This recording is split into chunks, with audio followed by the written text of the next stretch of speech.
Assalamualaikum warahmatullahi wabarakatuh. Bertemu lagi dengan saya, Nisi Atika dari 3F Komunikasi Pemasaran dengan nomor absen 23. Nah, pada kali ini saya akan membahas materi dengan tema apa perbedaan antara pemasaran tradisional dan pemasaran digital dan bagaimana keduanya dapat saling melengkapi. Sebelumnya, pemasaran tradisional dan pemasaran digital itu apa sih? Nah, pemasaran tradisional adalah suatu strategi pemasaran bisnis yang menggunakan alat dan sarana yang mempunyai rupa fisik seperti pemasangan papan reklam di jalan, brosur yang ditempelkan di tembok, komunikasi atau interaksi secara tatap muka, dan sebagainya. Sedangkan pemasaran digital merupakan proses pemasaran maupun promosi suatu brand, produk, maupun jasa yang dilakukan melalui media digital dan membutuhkan jaringan internet dalam kegiatannya. Saat ini, digital marketing menjadi cara baru suatu perusahaan untuk menjangkau konsumen. Lalu, apa aja perbedaan dan bagaimana keduanya dapat saling melengkapi? Nah, pemasaran tradisional dan pemasaran digital memiliki beberapa perbedaan utama, tetapi keduanya dapat saling melengkapi untuk mencapai strategi pemasaran yang lebih efektif. Nah, langsung saja, berikut adalah perbedaan utama dan bagaimana keduanya dapat saling melengkapi. Yang pertama, perbedaan antara pemasaran tradisional dan pemasaran digital. Untuk pemasaran tradisional, dalam media yang digunakan, pemasaran tradisional menggunakan media konvensional seperti televisi, radio, cetak, surat kabar, majalah, billboard, dan pemasangan spanduk. Yang kedua, untuk target audiensnya. Target audiens seringkali bersifat umum dan sulit untuk disesuaikan secara spesifik. Yang ketiga, interaksi pasif. Interaksi dengan konsumen bersifat pasif, di mana konsumen memiliki keterbatasan dalam memberikan tanggapan secara langsung.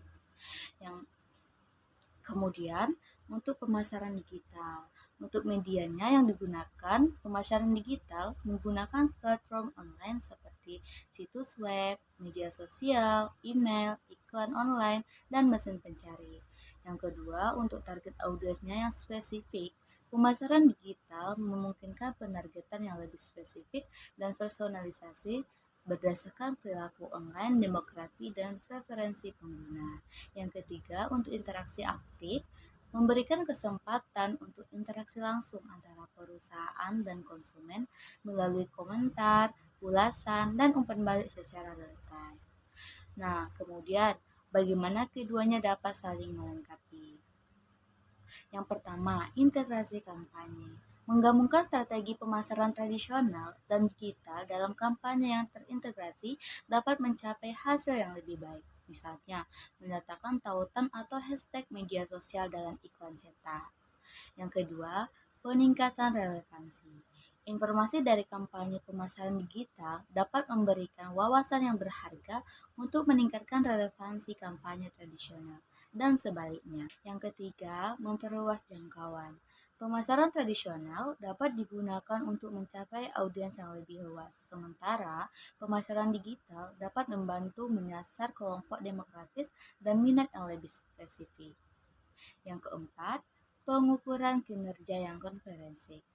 Keduanya dapat digunakan bersama untuk pengukuran kinerja yang lebih konferensi. Pemasaran digital memberikan data analitik yang mendalam, sementara pemasaran tradisional dapat memberikan pandangan makro.